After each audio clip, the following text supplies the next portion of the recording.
आज हम डिस्कस करेंगे एक बहुत ही इंटरेस्टिंग टॉपिक के बारे में, एनिमी वर्सेस मांगा। दोनों में से कौन है ज्यादा बेहतर। हम देखेंगे कि दोनों मीडियम में क्या क्या प्रोस और कॉन्स है। तो बिना टाइम वेस्ट किए चलिए शुरू करते हैं। अंडरस्टैंडिंग एनिमी एंड मांगा।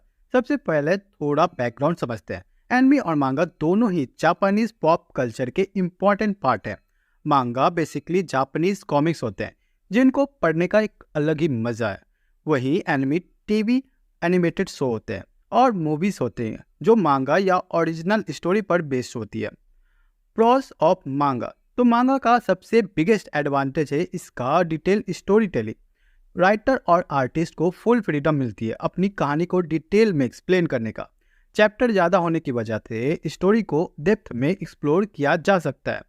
Original content. मांगा यूजुअली ओरिजिनल कंटेंट ही होता है। ये राइटर का डायरेक्ट विजन को रिप्रेजेंट करता है विदाउट एनी मॉडिफिकेशन, जो अडेप्शन में थोड़ा चेंजेस किया जा सकता है।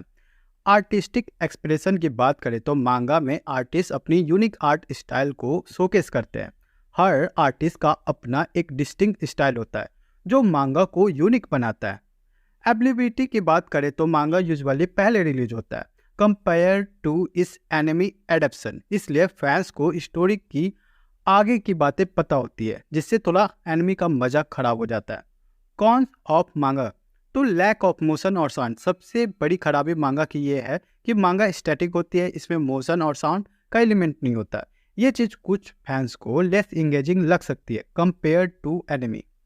मांगा पढ़ने में काफ़ी टाइम भी लगता है, स्पेशली अगर सीरीज लॉन्ग है तो ये चीज़ कुछ लोगों को इनकन्वीनियंस लग सकती है।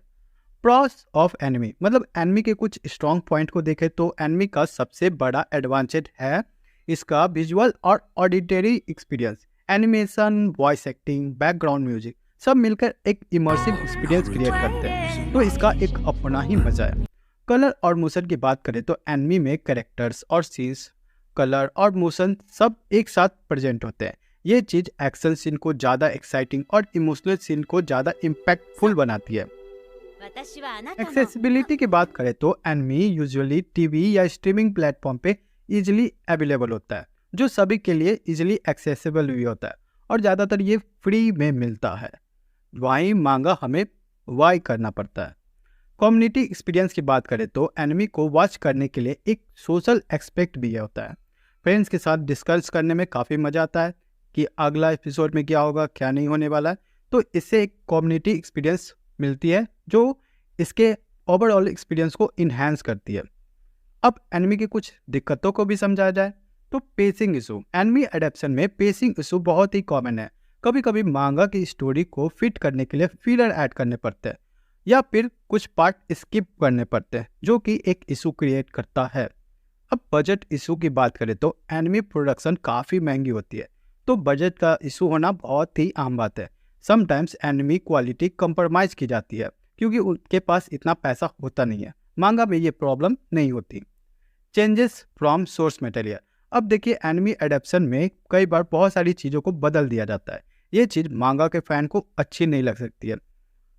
अब कुछ एग्जाम्पल को देखते हैं जो कि काफ़ी इंपॉर्टेंट है इन सब पॉइंट को समझने के लिए। तो एक तरीके से ये कंक्लूजन है। तो नारुतो एक ऐसा एग्जाम्पल है जहाँ मांगा और एनिमी दोनों ही पॉपुलर है। मांगा में डिटेल स्टोरी टेलिंग और आर्टिस्टिक स्टाइल को बहुत ही अप्रिशिएट किया गया था। वहीं एनिमे में एक्शन सीन्स और कैरेक्टर वॉइस ने फैंस को ज़्यादा इम्प्रेस किया, लेकिन एनिमे में फिलर की वजह से कुछ फैंस डिसअपॉइंटेड है। तो नारुतो में बहुत ज़्यादा फिलर है, जैसा कि आप सभी को पता ही होगा अगर आपने देखा है तो। Attack on Titan. Attack on Titan का मांगा और एनिमे दोनों ही हाईली अक्लेम्ड है। मांगा का ग्रिपिंग स्टोरी और डिटेल आर्टवर्क बहुत ही प्रेज हुआ था, और वहीं पे एनिमे में स्टनिंग एनिमेशन और उसके इंटेंस साउंड ट्रैक ने फैंस का दिल जीत लिया। एनिमे का पेसिंग भी काफ़ी वेल बैलेंस था, जो इसको और ज़्यादा इंगेजिंग बनाता है।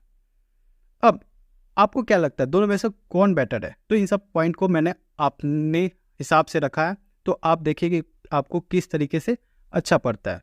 तो दोस्तों एनिमे और मांगा दोनों ही अपनी अपनी जगह पे सही है। अगर आप डिटेल स्टोरी टेलिंग और ओरिजिनल कंटेंट प्रेफर करते हो और आप एक रीडर हो, मतलब रीड करना प्रेफर करते हो, तो आपके लिए मांगा बेस्ट है। और वहीं आपको विजुअलिक और ऑडिटरी एक्सपीरियंस ज़्यादा पसंद है तो आपके लिए एनिमे बेस्ट है। तो दोनों में से आप क्या चुनोगे, नीचे कमेंट करो, देखते हैं किसे मांगा पढ़ना पसंद है और किसे एनिमे। मिलते हैं नेक्स्ट वीडियो में, इसी तरह और भी डिटेल में चीज़ों को समझेंगे, एनिमे वर्सेस मांगा, और दोनों के स्टोरीज और नई नई चीज़ों को एक्सप्लेन करते रहेंगे।